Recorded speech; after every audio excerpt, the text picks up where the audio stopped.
안녕하세요. 냉동탑차 전문 화물차 창업 경영 컨설턴트 미스터 리입니다. 금일은 1톤 카고 공구상가 볼트 및 자재 납품 거래처를 분양을 받아서 들어가신 분의 이야기를 드리고자 합니다.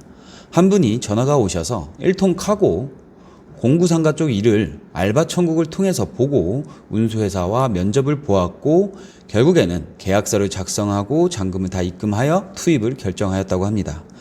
이분이 이 일자리를 선택한 이유는 본인의 몸이 건강상 악화로 암이 걸려 수술 후에 최소한의 수입을 유지하기 위해 쉽고 편한 주간일이었으며 주 5일짜리 일자리를 선택하였다고 합니다.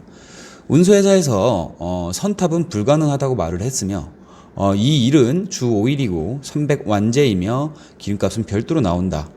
무게가 조금 나가는 물건이 있고 가끔 가다가 일주일에 1회에서 2회 정도 3층에 물건을 올리는 매장이 발주가 뜨면 배송을 하게 된다고 말씀드렸다고 합니다.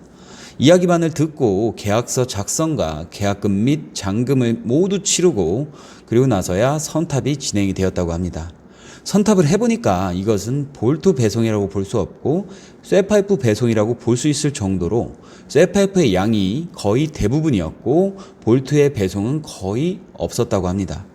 운수회사에서 처음 말한 바와 다르게 쇠파이프를 3층에 올리는 매장은 일주일 내내 계속 나오고 무게와 물량이 상당했다고 합니다. 암이 걸려서 수술을 하고 겨우겨우 몸을 추스려서 그래도 생활을 유지하기 위한 최소한의 일을 구하고자 하는 이분의 의도와는 많이 다른 것이었습니다. 선탑 중에 선탑을 해주고 인수인계를 해주시는 분께서 연세가 있으시고 건강상 어려움이 있는 분이 할 수 있는 일이 아니라고 하지 말라고 극구 말리셨고 공구상가 쪽에서는 운수회사에서 이렇게 큰 돈을 받고 차량과 같이 판매하는 것을 모르고 있는 상황이었고 본인들은 그냥 이 차량이 있는 분이 들어오고 운수회사에서는 관리를 해주는 것으로 알고 있었다. 사기를 당한 것이 아니냐. 이거는 돈을 받으셔야 되지 않겠냐 라고 말씀하셨다고 합니다. 그리하여서 이분께서 운수회사 쪽에 이 이야기를 전달을 했고 돈을 돌려받고 계약을 파기하고 싶다라는 의사표현을 하였다고 합니다. 광고에 나온 일머리와 너무나도 다르고 계약을 하고 그 다음 날에 이거에 대한 이야기를 하였지만 운수회사에서는 이미 공구상가 거래처를 들어가기 위한 차량을 구입이 이미 마쳤다. 입금된 돈이 이미 차량 매매 상사 쪽으로 지출이 되어서 계약을 파기하고 돌려주기가 어렵다라고 말씀하셨다고 합니다. 대신에 다른 일을 알려주겠다고 계속해서 말씀을 하였고 결국엔 알았다. 그러면은 다른 일을 소개시켜줘라 라고 해서 이쪽 운수회사에서 소개시켜준 일은 가정집 배송 일을 하는 롯데, 이마트, GS 등의 일을 알려주었다고 합니다. 그리하여 본인은 이런 일을 구하기 위하여 분양을 진행한 것이 아니다. 돈을 돌려받고 싶다라고 했지만 계속해서 운수회사에서는 기다려라. 다른 일을 엮어주겠다. 라는 말만 반복을 하였고 3주 동안 기다려도 연락이 오지 않아서 운수회사에 전화를 하니까 운수회사에서는 짜증 섞인 말로 이제는 다시 공구상가 쪽 일을 해라. 하다 보면 처음에는 힘들지만 몸이 익숙해지고 그렇게 되면 할만해진다. 라는 말을 계속 했다고 합니다.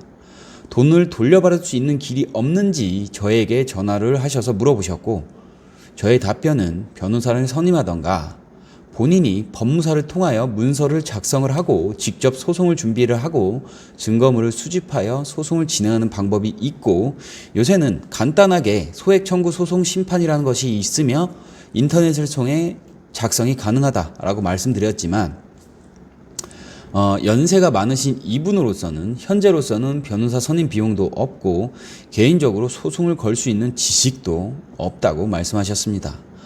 이런 일들이 많이 일어나고 저 또한 선탑이 불가능한 곳은 진행을 하지 않는 것이 맞다라고 말씀을 누차 드리지만 처음 하시는 분과 그리고 창업이라는 것이 처음인 분들은 같은 실수를 반복하게 되는 것 같습니다.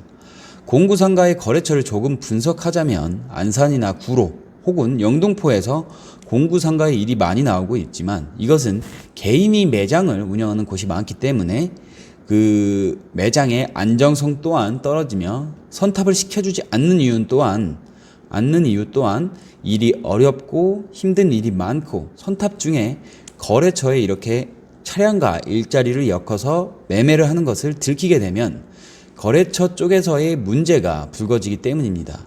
다시 한번 말씀드리지만 선탑이 어려운 곳은 계약을 진행하지 않는 것이 맞습니다.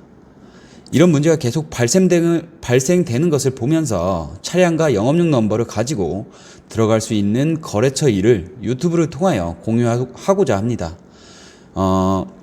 제 쪽 유튜브에는 커뮤니티 쪽에 글을 작성하여 거래처의 일자리를 공유하도록 하겠습니다.